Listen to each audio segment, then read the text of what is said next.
Welcome into Bengals Breakdown. I am your host, Stone Shields. Evening edition of Bengals Breakdown. I was waiting for the Bengals to release their injury report, and it just came out a few minutes ago. So we have that, and we will be breaking that down on today's show. Also, Cam Taylor-Britt was running his mouth a little bit about Jayden Daniels and the Washington Commanders offense. For the record, I love it. I absolutely love it. I'm totally here for it, but we'll break down exactly what he said when he was talking with the media. And by the way, if you guys see me looking down throughout today's edition of Bengals Breakdown, I am solo producing. So just trying to do multiple things here at once. So just bear with me as I work my way through today's show. But also, we are in a like battle with our Ravens channel. And I swear, I am not making these numbers up. It really is remarkable how close these battles are. Last month in August, we barely had the edge on them. And they've barely got us right now, but we are well within striking distance, as you can tell. Hopefully we can overtake them here soon, as we got about, 10 or so days left in the month of September. So it's certainly coming down to the wire.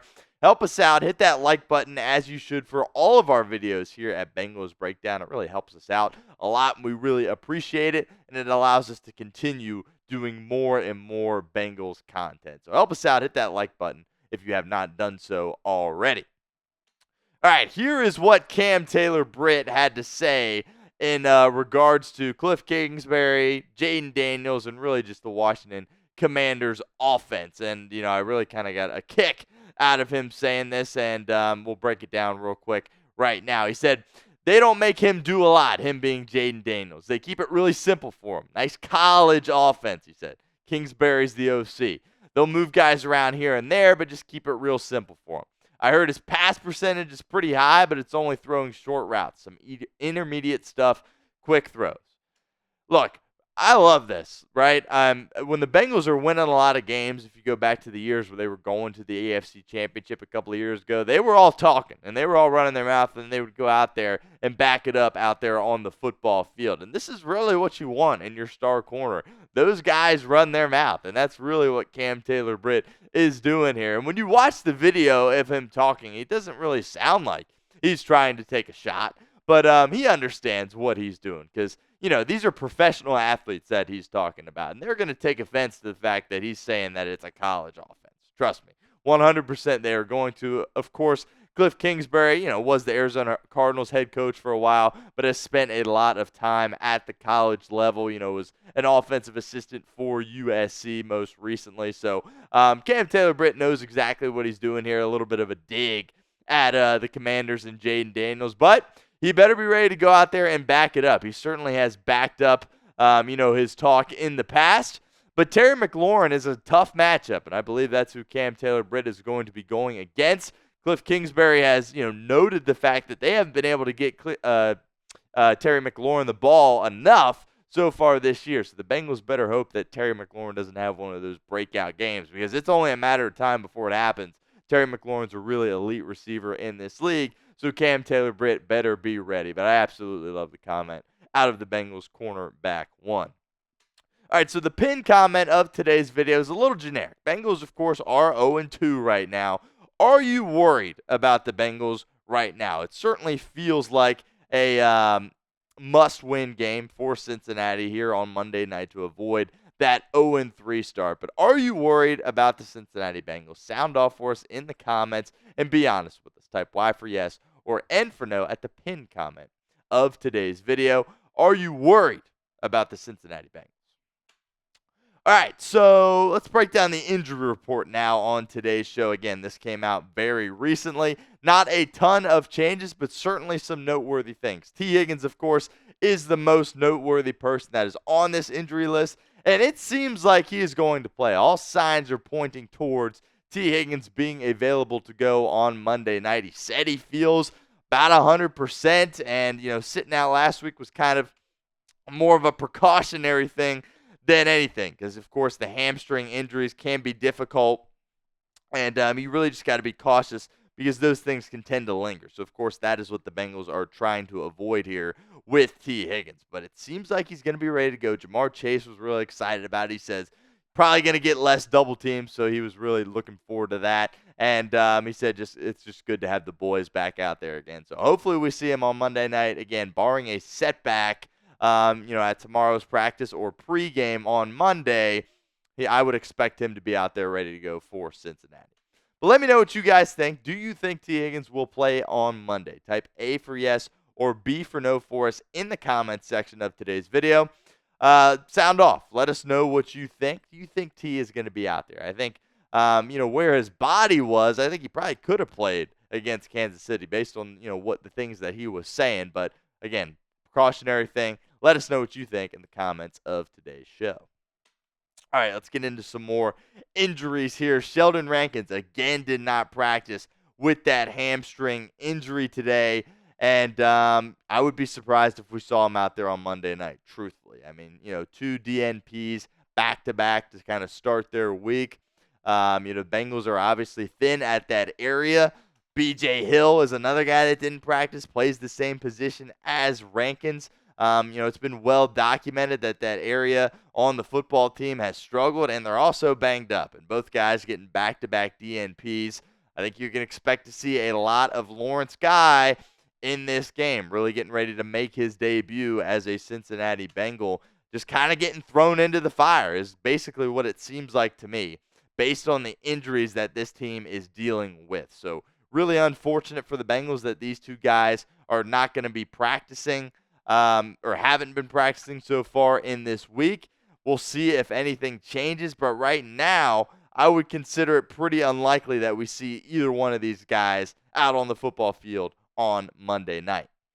We'll continue whipping through the injury report here in a moment, but first I want to give a shout out to our friends over at Factor Meals because they're the sponsor of today's show. And look, guys, with football season in full swing, I don't have time to cook. That's why I use Factor's no prep, no stress meals. Meet your wellness goals thanks to the menu of chef-crafted meals with options like Calorie Smart, Protein Plus, and Keto. Factor's fresh, never frozen meals are dietitian approved and ready to eat in just 2 minutes. So no matter how busy you are, you'll always have time to enjoy nutritious, great tasting meals. Make today the day you kickstart a new healthy routine. What are you waiting for? Crush your wellness goals this month with dietitian approved meals and ingredients that you can absolutely trust. Head to factormeals.com/BengalsChat50 and use code BengalsChat50 to get 50% off your first box plus 20% off your next month. That's code BengalsChat50 at factormeals.com/BengalsChat50 to get 50% off your first box plus 20% off your next month while your subscription is active. Really thankful for our friends over there at Factor Meals helping us out, being the sponsor of today's show. Okay, arguably the most noteworthy thing about today's injury report was that Vonn Bell did not practice here on Friday. He was a limited participant for Cincinnati yesterday, and now he goes from being limited to not practicing at all with that back issue. This is, obviously very concerning. I think Vonn Bell's really done a great job coming back to this football team in 2024. He's been a real catalyst for him on that back end. The communication really has gotten a lot better for this team.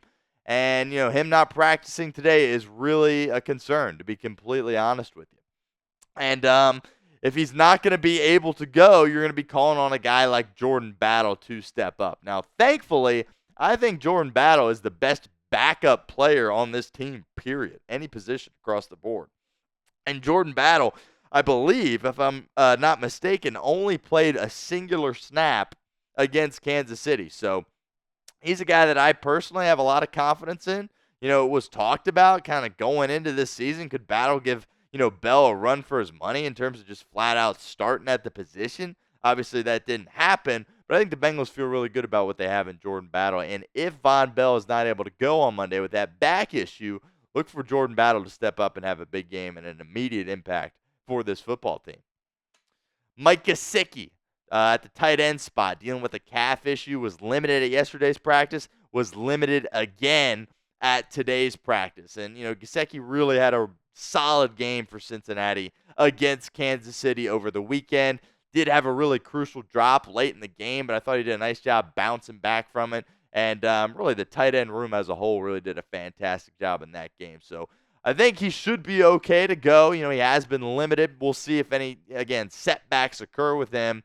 But really hoping he is able to go because I think he really flashed the things that he can do Sunday in Kansas City. Another tight end did not practice. Tanner Hudson has been out for a while since since he fumbled. To be honest with you, with that knee issue, he is still out, and I don't want to beat him into the ground here, but I think the Bengals have a lot better options at that tight end spot, especially with a guy like Eric All really coming along for him. This year for Cincinnati, I think Eric All's really done a nice job. I think he really looked the part in Kansas City.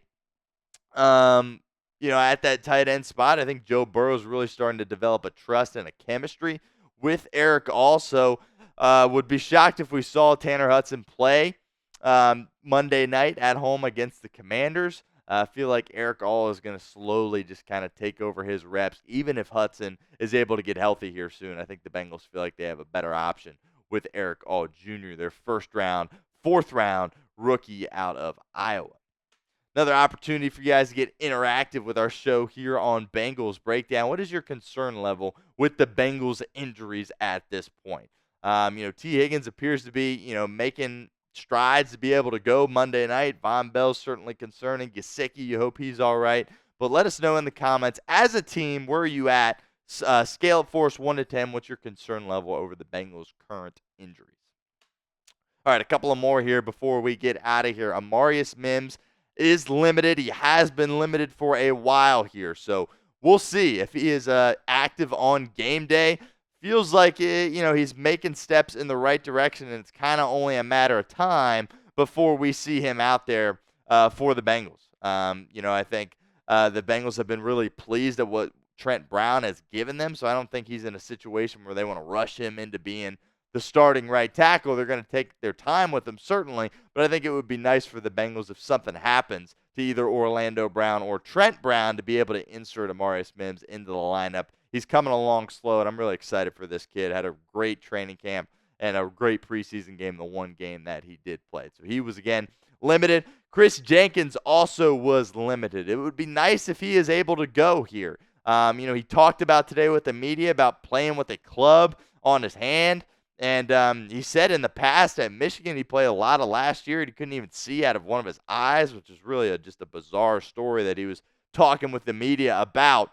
But the Bengals really could use some help at that defensive tackle position. Do you want to throw a banged-up rookie right into the fire? Probably not. But at some point they might not have any other options but to do that. So we'll see. I think he definitely will be playing with a club on his hand when we do see him. We'll see if he is active on game day on Monday night. Bengals second-round pick out of Michigan.